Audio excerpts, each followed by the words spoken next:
Hi, நான் doctor Nishanthini, மகப்பேறு மருத்துவர், குழந்தையின்மை நிபுணர் மற்றும் லாப்ரோஸ்கோபிக் சர்ஜன். ஒரு 37-year-old லேடி. அன்னைக்கு it was a very hectic day for me because நிறையா கேசஸ் இருந்துச்சு. அதை முடிச்சுட்டு நான் வீட்டுக்கு போகும்போது I wanted to go home and I want to get inside my vehicle. 11 o'clock இந்த நைட்டுன்னு நினைக்கிறேன் நான். அப்போது 11 o'clock நான் போகும்போது ஒரு பேஷண்ட் உள்ளே வந்தாங்க. எனக்கு ரொம்ப வயிறு வலிக்குதுமா அப்படின்னு சொல்லிட்டு வந்தாங்க. But she walked a little, ரொம்ப கஷ்டப்பட்டெல்லாம் இல்லை. She walk nicely and she came. ரொம்ப வயிறு வலிக்குதுமா, கொஞ்சம் பார்க்கணும் அப்படின்னு. ஐ செட், என்னம்மா ஆச்சு, ஏன் இவ்வளோ நேரமாக வெயிட் பண்ணீங்க, ரொம்ப வயிறு வலின்னு சொல்லிட்டு இவ்வளோ நேரம் என்ன பண்ணிட்டு இருந்தீங்க அப்படின்னா, இல்லை எனக்கு இப்போ ஒரு 2 hours தான் ரொம்ப அதிகமாக வயிறு வலிக்குது அப்படின்னாங்க. சரின்னு சொல்லிட்டு உள்ளே வந்து கூப்பிட்டு பேஷண்ட்டோட ஹிஸ்ட்ரி எடுக்கிறேன். ஹிஸ்ட்ரி எடுக்கும்போது பேஷண்ட் என்கிட்ட சொன்னாங்க, இந்த மாதிரி எனக்கு எத்தனை பசங்கம்மா, எப்போ பீரியட்ஸ் கரெக்டாக வந்துச்சுன்னு டேட் சொல்லுங்கள் அப்படிங்கிறப்போ பீரியட்ஸ் வந்து கொஞ்சம் தள்ளி போயிருந்துச்சு.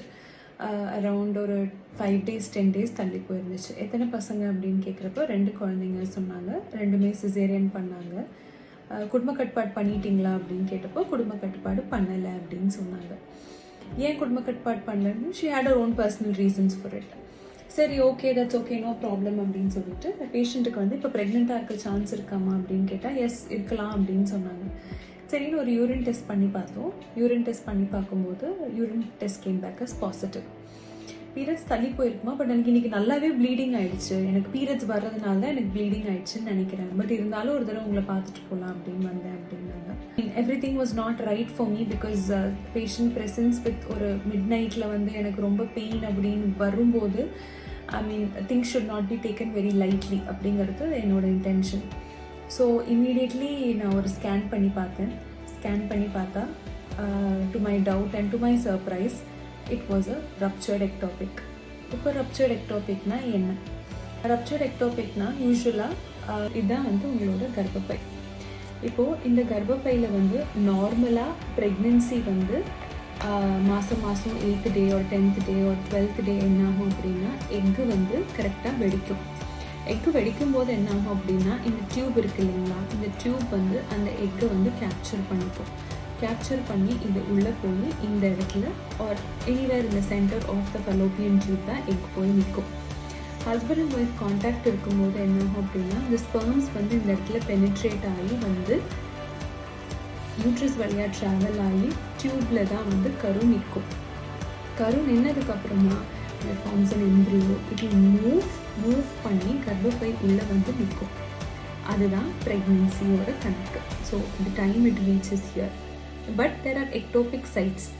அதாவது ப்ரெக்னென்சி இந்த இடத்துல நிற்காமல் நிறைய வேரிட் சைட்ஸில் நிற்கலாம். அதில் ரொம்ப காமனஸ்ட் சைட் அப்படின்னு பார்த்தீங்க அப்படின்னா those are the fallopian tubes.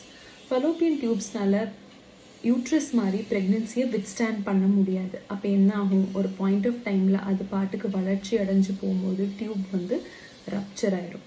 Tube rupture ஆயிடுச்சு அப்படின்னா it is a medical emergency. It was bleeding. உள்ள கர்ப்பப்பை, அதாவது நாங்கள் பவுச் ஆஃப் டக்லஸ்ன்னு சொல்லுவோம். ஸ்கேன் பண்ணி பார்க்கும்போது அப்டமெனில் அவ்வளோ பிளட் இருந்துச்சு.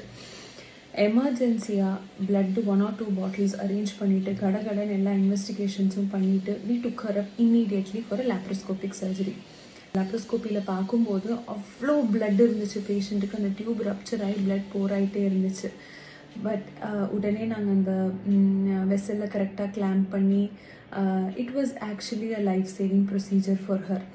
அவளுக்கு உடனே அந்த டியூப்பை நாங்கள் ரிமூவ் பண்ண வேண்டிய சுச்சுவேஷன் வந்துருச்சு. It is a very important clinical judgement. ஒரு பேஷண்ட் நமக்கு ஒரு பெயின் அப்டமன் அப்படின்னு வந்தாங்க அப்படின்னா வி மஸ்ட் என்ன சொல்கிறது, உடனே ஒரு இன்வெஸ்டிகேட் பண்ணி நம்மளோட டவுட்ஸ் எல்லாம் நம்ம டிக் பண்ணிவிட்டு எதாவது ப்ராப்ளம் இருக்கா இல்லையான்னு பார்த்துட்டு உடனே we'll have to take action. அந்த பேஷண்ட்டுக்கு சர்ஜரி முடிஞ்சது. ஷி வாஸ் ஃபைன் பிகாஸ் உடனே வந்து நாங்கள் பிளட் எல்லாம் போட்டு அரேஞ்ச் பண்ணி she became completely fine. Post operative பீரியடாகவும் ஹீமோக்ளோபின் ரொம்ப கம்மியாக இருந்தது பிகாஸ் உள்ள நிறைய ப்ளீடிங். பிளட் ட்ரான்ஸ்ஃபியூஷன்லாம் கொடுத்து பேஷண்ட் 3rd day வீட்டுக்கு போனாங்க. That happiness, that smile on her face. And அந்த 2 குழந்தைங்க வந்து அடிக்கடி வந்து அம்மா நல்லா இருக்காங்களா ஆண்டி, அம்மா நல்லா இருக்காங்களான்னு கேட்கும்போது and when she finally walks home, that happiness is extremely nice. இது ஒரு சின்ன case scenario. This also I wanted to share to you as a case of awareness about ectopic pregnancies. Bye.